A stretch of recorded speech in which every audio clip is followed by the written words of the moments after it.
son sorprendidos en la frontera por agentes estadounidenses, quienes aprovechan su desconocimiento del idioma inglés para hacerlos firmar el formulario I-407, documento que avala la renuncia a la residencia en Estados Unidos. La labor de los sindicatos se centra en la búsqueda de la defensa de los derechos y mejoras de condiciones de trabajo de los trabajadores.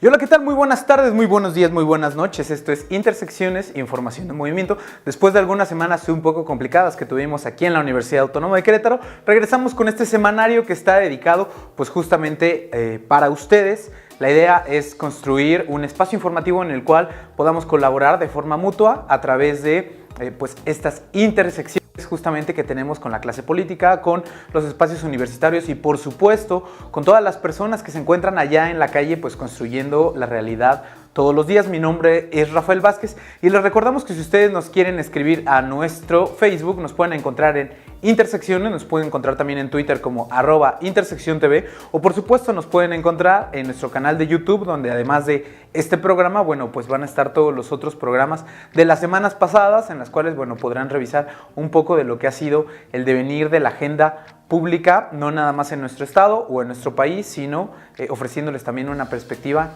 internacional. Y es por eso que mi compañera Alejandra Sánchez salió a las calles a preguntarle a la gente sobre qué opina respecto a este gran problema social que es el alcoholismo. La gente en la calle nos opina lo siguiente.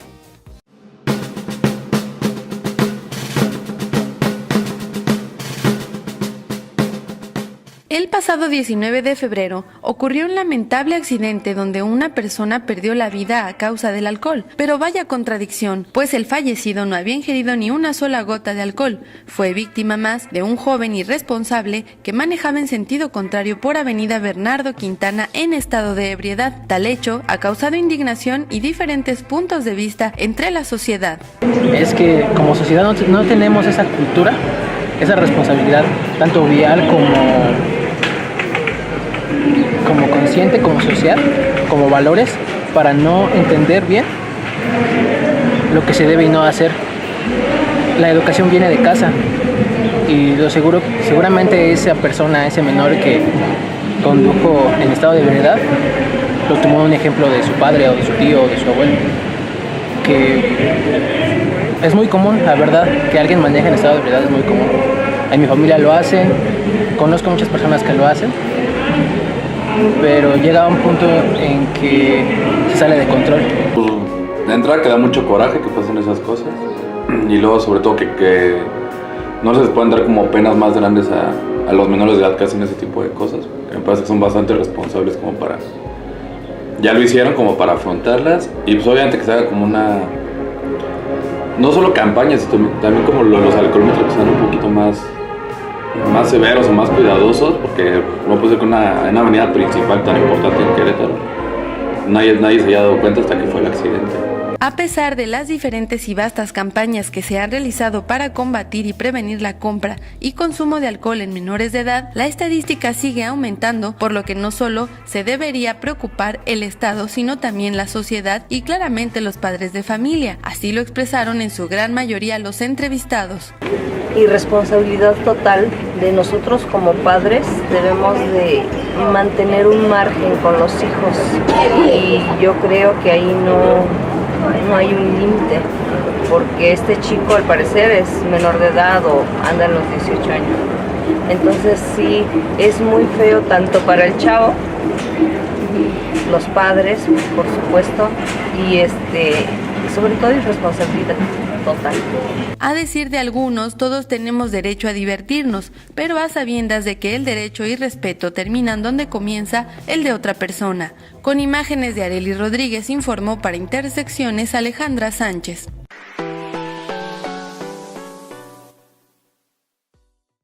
Muchas gracias a mi compañera Alejandra Sánchez por haber salido a las calles a reunir esta información. También le agradecemos a todas las personas que ya fuera, bueno, colaboran semana con nuestras cámaras comentándonos un poco respecto a estas problemáticas. Hay que partir del hecho de que en Querétaro no es la primera vez que ocurren este tipo de situaciones. Lamentablemente ya van un par de casos al menos en los últimos años en los cuales menores de edad van conduciendo por la calle en un poco sentido de responsabilidad y con muchas copas encima. Lamentablemente esta clase de problemáticas no son tan fáciles de solucionar. Tienen que tener una estrategia en común que vaya desde la armonización, desde estos operativos llamados alcoholímetros, el endurecimiento de las multas y por supuesto una fuerte campaña de concientización, no nada más a las personas que manejan bajo ese estado, sino también particularmente a los padres de familia que a veces por facilitarle un poco a sus hijos la vida les dan los vehículos sin saber hasta qué cantidad de alcohol van a ingerir. Sabemos que en efecto los padres no lo hacen con una intención negativa, muchas veces, insisto, es como para tratar de apoyar a sus hijos, pero lamentablemente pues este tipo de accidentes le cambia la vida no nada más a las personas que se ven afectadas por el mismo accidente, en el caso actual el taxista y también el pasajero, sino bueno, también la familia de el joven que pues protagonizó este episodio y que bueno, lamentablemente causó el deceso del taxista. Este tipo de marcas se convierten en algo indeleble, no nada más en la sociedad en general, sino particularmente pues, en las familias, que se ven afectadas de repente en lo económico, en lo psicológico, ¿no? Entonces, la forma de prevenir tiene que ser una estrategia integral entre el gobierno y la ciudadanía para justamente tratar de evitar este tipo de situaciones. Evidentemente, el consumo del alcohol tiene que moderarse, pero no dejarse de lado todas estas otras variables que a veces también inducen justamente a un gran consumo de alcohol en el estado. Vamos a seguir dándole un seguimiento a esta información porque sin duda Querétaro es uno de los lugares que se ha posicionado recientemente entre las cifras oficiales del país como uno de los estados donde más se ingiere alcohol. Entonces, bueno, este tipo de accidentes lamentablemente no se ve que a corto plazo vayan a ir a la baja. Nuestra compañera Alexandra Ramírez nos comparte una nota entrando un poco al ámbito internacional en el cual, bueno, hay una denuncia respecto a que los migrantes están recibiendo presiones por parte de la policía migratoria para firmar algunos formularios de consentimiento que ellos desconocen y de esta manera hacerles renunciar a una posible ciudadanía o residencia en Estados Unidos. Vamos a ver esta información.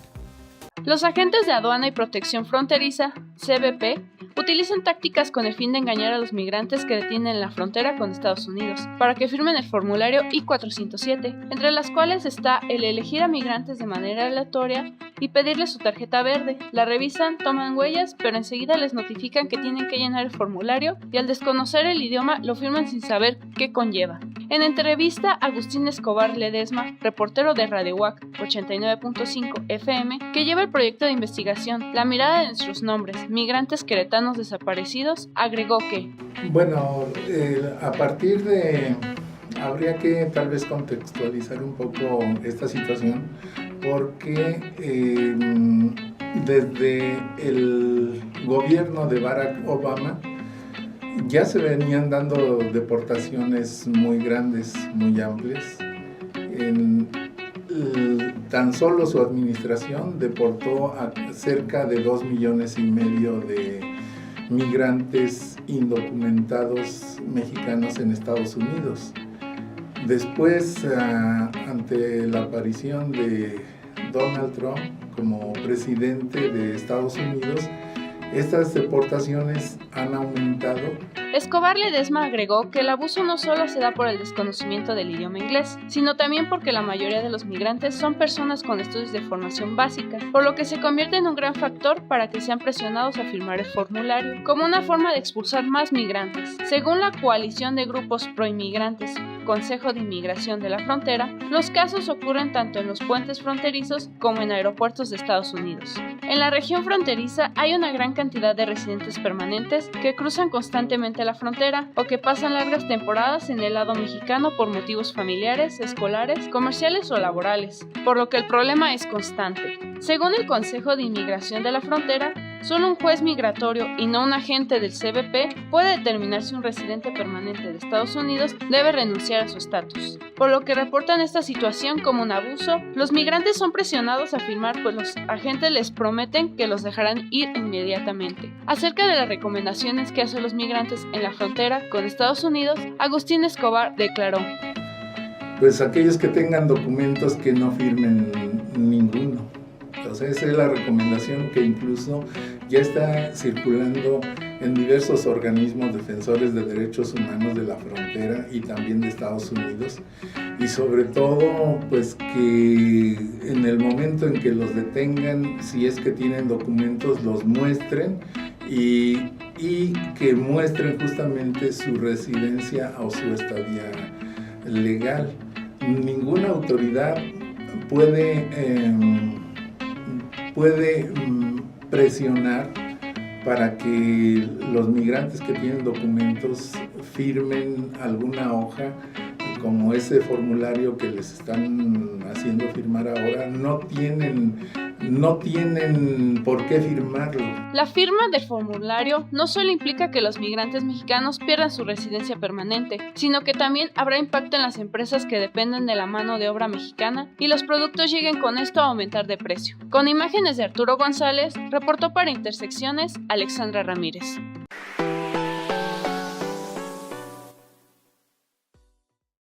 Muchas gracias a mi compañera Alexandra Ramírez por esta información. Hemos visto que recientemente, en las últimas semanas particularmente, ocurre un fenómeno muy interesante en Estados Unidos que no ocurre en México. Esto es un político cumpliendo algunas promesas de campaña, particularmente las promesas más funestas que llevó a cabo Donald Trump durante la campaña, en la cual pues vimos que hubo un ataque sistemático contra no solo los mexicanos, sino contra todos los latinos en general, contra algunas personas musulmanas, contra parte de la comunidad homosexual y también contra las mujeres en esta campaña. Durante estas semanas hemos visto a un Donald Trump que sostiene sus promesas de campaña y que a través de la firma de diversas leyes, ¿no?, ha tocado el corazón de Estados Unidos, en el sentido en el que han modificado muchas de estas lógicas que venían siendo históricas para Estados Unidos, de recibir a los migrantes, de tratar de contagiar este American Dream, que de repente este sueño se convierte en pesadilla cuando existe una violación sistemática a los derechos humanos de todas las personas migrantes, pero que también existe una persecución tácita específica, ¿no?, contra un grupo que particularmente ha estado en la mira de Donald Trump, que vienen a ser los mexicanos y los latinos en general. Desafortunadamente no ha habido una respuesta apropiada por parte del gobierno de México y hemos visto también que ha habido una lenta respuesta en los consulados allá como para poder darle cauce a todos estas violaciones a los derechos humanos que han sufrido nuestros connacionales. Vamos a estar atentos para seguir con esta información, dado que apenas son las primeras semanas de esta presidencia que se va a antojar eterna, y recordemos que son cerca de 11 millones las personas que se encuentran en un estado migratorio que podríamos llamar vulnerable, y en el cual se ha amenazado que a gran parte de estas personas se les va a deportar a través de nuestras fronteras. Vamos a ir a un corte y regresamos después de esta información.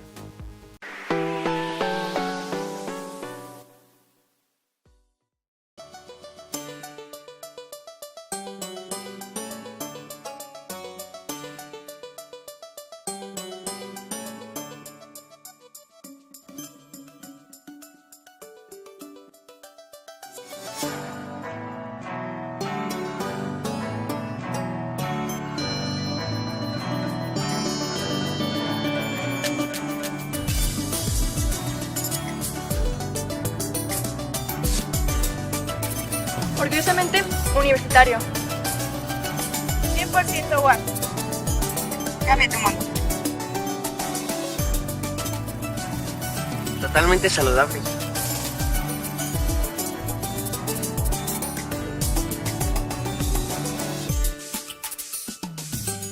¡Agua!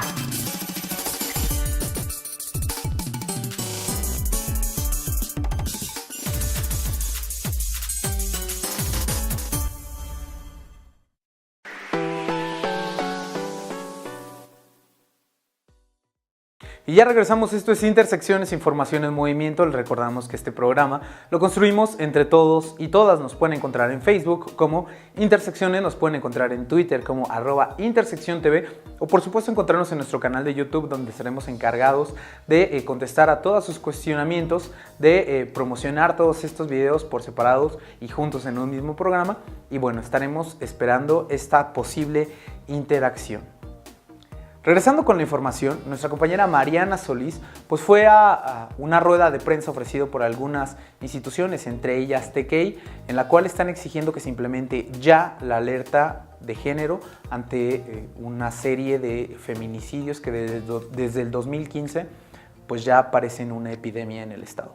Vamos con la información.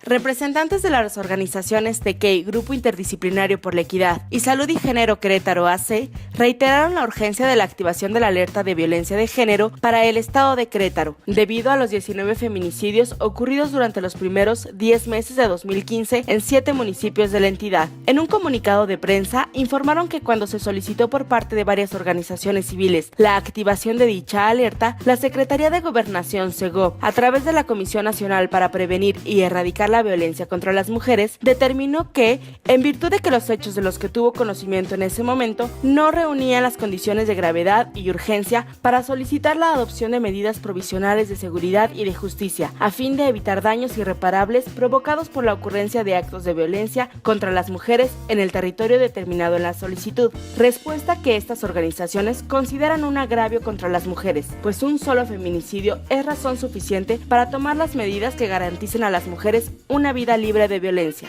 Además, en su comunicado, manifestaron que a pesar de reconocer que el gobierno del estado de Querétaro ha realizado actividades relacionadas al cumplimiento de las recomendaciones previstas en el informe del grupo de trabajo que se conformó para atender la solicitud interpuesta, la información que se otorgó fue desestimada y las recomendaciones son insuficientes para cubrir las necesidades prácticas y estratégicas de las mujeres. Por otro lado, aseguraron que la exclusión que se hizo en la solicitud del municipio de Amealco es un acto que agrava la situación de desigualdad que viven las mujeres por su condición étnica, económica y social. Además, en relación al dictamen de la SEGOV, en el sentido de declarar improcedente la activación de la alerta de violencia de género para la entidad queretana, declararon la coincidencia con el voto razonado por la Comisión Nacional de los Derechos Humanos en relación a que se encuentran pendientes a realizarse una serie de actividades que permitan generar mapas georreferenciales sobre violencia contra las mujeres. Además, únicamente se destinó un incremento del 4.49% al fortalecimiento de las instancias municipales de las mujeres. Asimismo, no se menciona el grado de cumplimiento y de acciones concretas del Comité para el Seguimiento y Evaluación del Protocolo de Protección de Víctimas Mujeres, Niñas y Niños. Finalmente, manifestaron su preocupación por la forma en que se llevó a cabo el proceso, pues se encontraron diversas inconsistencias, como la identificación en el dictamen en la que se evidencia que el proceso de elaboración de los planes de trabajo fueron acompañados por la empresa Consultoría Imperatoria, misma que impartió talleres dirigidos a las y los titulares y responsables de las diferentes instancias municipales de las mujeres, y en su sitio web se presenta como una empresa mexicana especializada en la formación y capacitación de políticos mexicanos afines al Partido Acción Nacional para la obtención de triunfos electorales, la cual ofrece capacitaciones en temas como planeación de campañas electorales, contención y bloqueo de operadores priistas y financiamiento de apoyos políticos, entre otros. Situación que evidencia el trasfondo generalizado de corrupción, cancelando el acceso a la justicia al utilizar fondos públicos destinados a la prevención y erradicación de la violencia contra las mujeres para promover las acciones de un partido político. Con información de TKI, Grupo Interdisciplinario por la Equidad y Salud y Género Querétaro AC, reportó para Intersecciones Mariana Solís.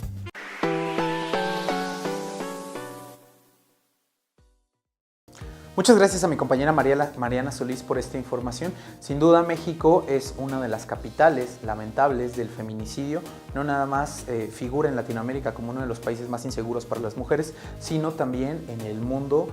Gran parte de estos crímenes, bueno, lamentablemente se ocurren aquí en México. Las organizaciones de las que estábamos escuchando que exigían esta alerta de género, pues señalan que hay cerca de 19 feminicidios desde el 2015 para acá. Esta situación se ha tornado sumamente grave porque, pues digamos, son homicidios que se distinguen particularmente por este componente que tiene el odio por una cuestión de género.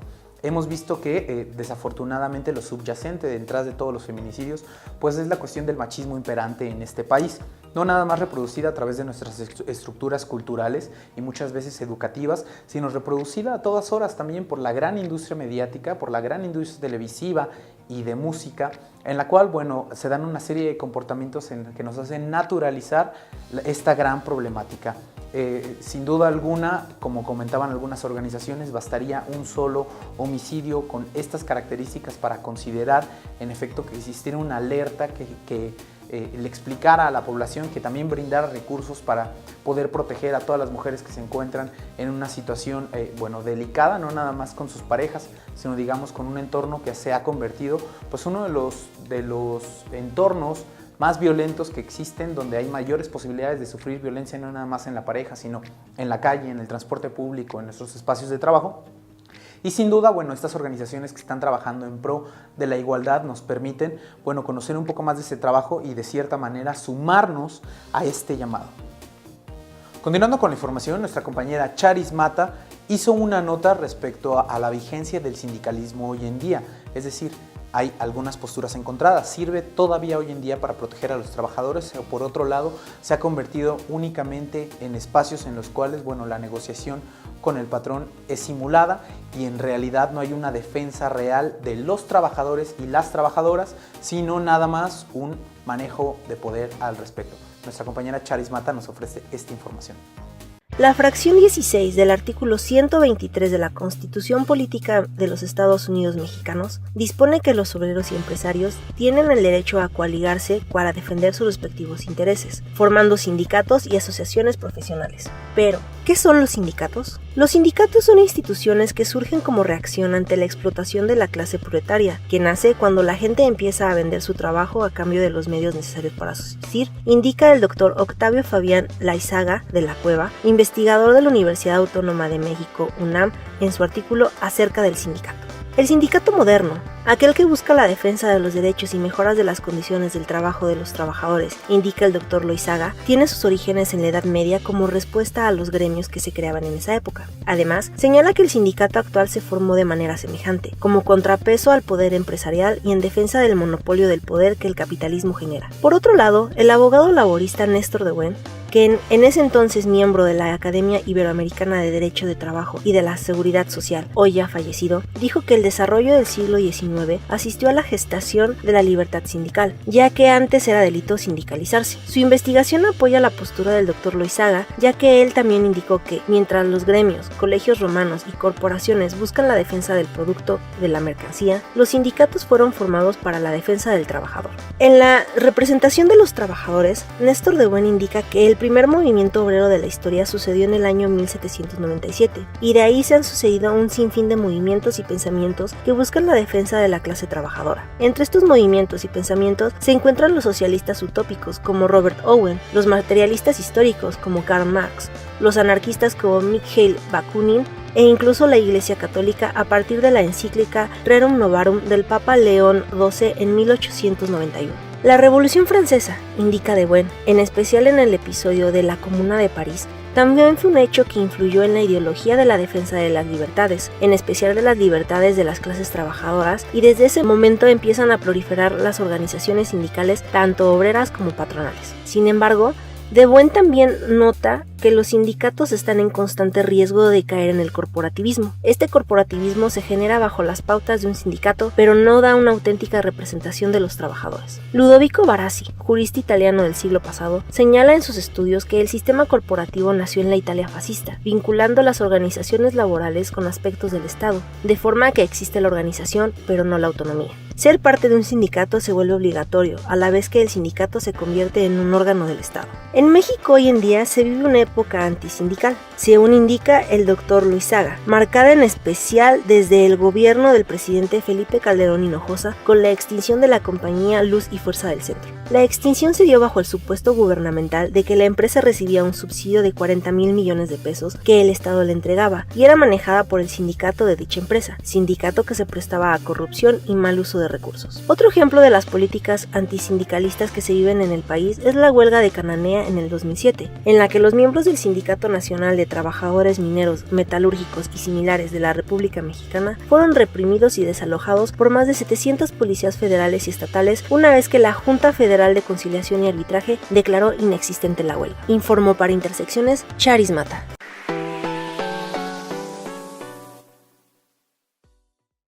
Muchas gracias a mi compañera Charis Mata por esta información. Sin duda es una discusión trascendente, recordando un poco los antecedentes del sindicalismo en México y en el mundo. Bueno, pues vemos que a partir de los inicios del siglo XX hubo una lucha de los trabajadores, y las trabajadoras por estar buscando un horario laboral que fuera de 8 horas, tener algunas prestaciones laborales, tener ciertas garantías y certezas que les ofrecían las diferentes empresas, ¿no? y el sector patronal a los trabajadores. Este entorno que creó al sindicalismo en México, pues era un entorno sumamente agreste en el cual había jornada laboral de hasta de 16 horas. Las primeras luchas sindicales de algunos grupos de las mujeres, particularmente en Europa, buscaban de entrada que les dieran algún tiempo en específico como para poder amamantar 5 o 10 minutos a sus bebés mientras estaban en las diversas fábricas. Es decir, las luchas sindicales fueron las que actualmente nos garantizaron a gran parte de los trabajadores pues estas conquistas que se ven plasmadas en la ley. Hoy en día no nada más hay un ataque sistemático en contra de los trabajadores, sino también hay un ataque sistemático contra los sindicatos, porque desafortunadamente muchos de los sindicatos ya no representan los intereses de todos los trabajadores y se han prestado justamente para poder negociar con el sector patronal para obtener beneficios propios. Recordemos que algunos líderes sindicales en México particularmente han sido señalados por este uso o mal uso de estos logros sindicalistas. Entre ellos, bueno, tenemos a Elbester Gordillo, que recientemente recibió ya el permiso de tener la prisión domiciliaria por causas de salud. Tenemos también algunos otros ejemplos que han señalado de corrupción, como el actual legislador Carlos Romero de Champs, que él pertenece directamente al sindicato de Pemex. Y en fin, como esta clase de ejemplos hay bastantes, incluso aquí en la ciudad de Querétaro. Bueno, recientemente ha habido un desencuentro entre la Universidad Autónoma de Querétaro y algunas de las autoridades sindicales, justamente por esta cercanía que se tiene de repente con algunos grupos políticos. Esta problemática sin duda lo que genera es una desconfianza en los sindicatos, que recordemos, los sindicatos no nada más son un derecho consagrado, sino además debemos de protegerlos todos y todas, porque defendiendo a los sindicatos es la manera en la que defendemos nuestros derechos. Pero también hay que señalar cuando algunos líderes sindicales, sean del sindicato que sea, utilizan este poder únicamente para poder llevar a cabo algunos acuerdos políticos con algunos otros agentes fuera de las mismas bases o las mismas asambleas sindicales que se encuentran mucho más allá de las decisiones que llegan a tomar alguno de sus líderes, ¿no? Vamos a estar atentos siguiendo esta evolución del sindicalismo, particularmente en los aspectos en los que nos afectan a nosotros aquí al interior de la Universidad Autónoma de Querétaro. Y bueno, a partir de este seguimiento podremos presentarle una información un poco más equilibrada y por supuesto les recordamos siempre la última palabra la tienen ustedes. Si nos gustan escribir en nuestras redes sociales estaremos encantados de leerles, estaríamos encantados también de recuperar alguna información que ustedes nos brinden a través de estas vías. Y bueno, vamos a dejar el tema hasta aquí. Siguiendo con la información, aquí en la Universidad Autónoma de Querétaro tuvimos el tercer tianguis de libros. Nuestro compañero Esteban Goñi nos trae un poco más de esta información y vamos a conocer este interesante proyecto de la Brigada para Leer en Libertad. La Universidad Autónoma del Estado de Querétaro realizó la tercera edición del Tianguis de Libros para Leer en Libertad, la cual se llevó a cabo del 20 al 23 de febrero y tuvo como objetivo fomentar la lectura entre los ciudadanos por medio no solo de la venta de libros, sino con distintas actividades como talleres, presentaciones y conferencias. Desde el primer día de actividades, la explanada de rectoría del centro universitario fue sede de este evento en el que un gran número de alumnos visitaron los stands y puntos de venta donde se podían escoger entre varias obras. Como ya es costumbre, el tianguis cuenta con un catálogo que va desde los famosos clásicos de literatura universal hasta distintos títulos de autores del ámbito local. En el primer día se contó con la participación de alumnos de la Facultad de Psicología que formaron parte de un taller de ilustración libre que también se imparte en el Hospital de Oncología del Estado. En punto de las 6 de la tarde dio inicio la inauguración de esta tercera edición del evento a cargo de la doctora Blanca Estela Gutiérrez Grajera, secretaria particular de la UAC, que además de dar inicio a las actividades, impartió una conferencia sobre el centenario de la Constitución y lo que significa para la ciudad de Querétaro. También invitó al alumnado a hacer de la lectura un hábito más recurrente en su vida diaria y a formar parte de este tianguis de libros Leer en Libertad. Entre las conferencias que se presentaron, destacan la de Francisco Pérez Arce el martes 21, San Juana Martínez el miércoles 22 y para la clausura se contó con la presencia del escritor y periodista Francisco Ignacio Taibo II el jueves 23.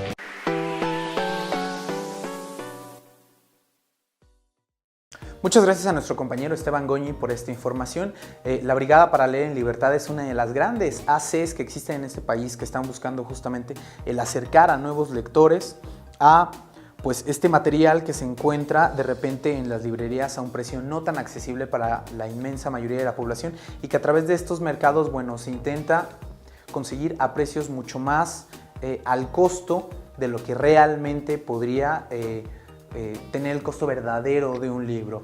La Brigada para Leer en Libertad es una AC que ha tenido en México ya cerca de 7 ferias internacionales de libro, las ha coordinado, pero además ha tenido un sinnúmero de estos pequeños tianguis. En la UAC es el tercero y es importante su labor de difusión porque además con cada uno de estos tianguis que generan no únicamente traen a la venta estos libros, sino también además regalan los libros propios que tienen su editorial propia. Tienen más de 155 volúmenes actualmente, tienen cerca de 1,5 millones de libros que han regalado a las personas que se han acercado, digamos, a estos tianguis y han llevado por todo el país pues esta serie de conferencias en las cuales, bueno, acercan a los diferentes autores a los espacios en los que la gente pueda acercarse y preguntar respecto a las mismas obras o tener una interacción, digamos, un poco más completa de la experiencia de la lectura.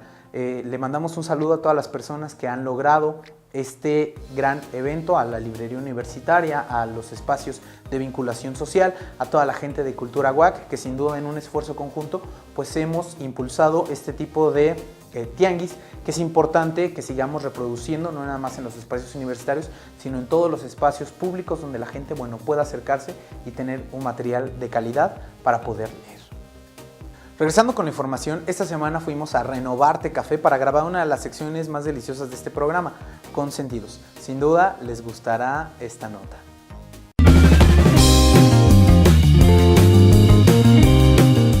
La hora de la comida no solo es un tiempo y espacio para ingerir alimentos.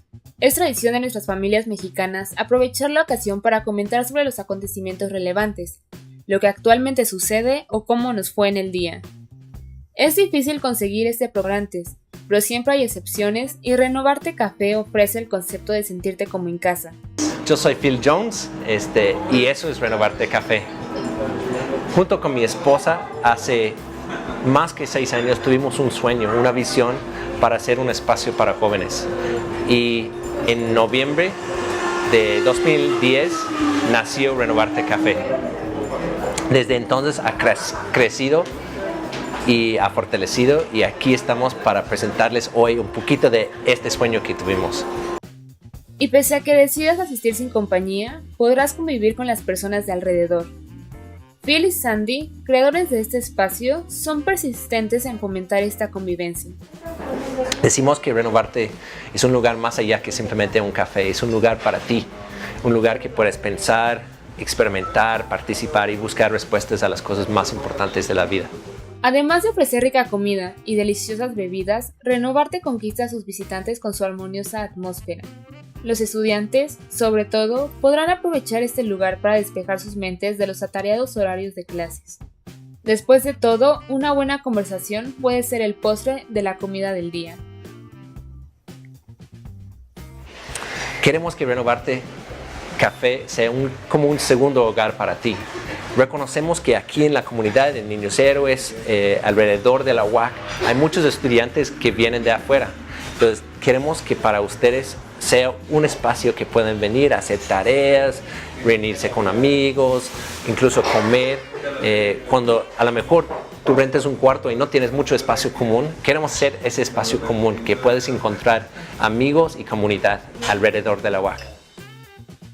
Con imágenes de Arturo González, reportó para Intersecciones Fernanda Llanos.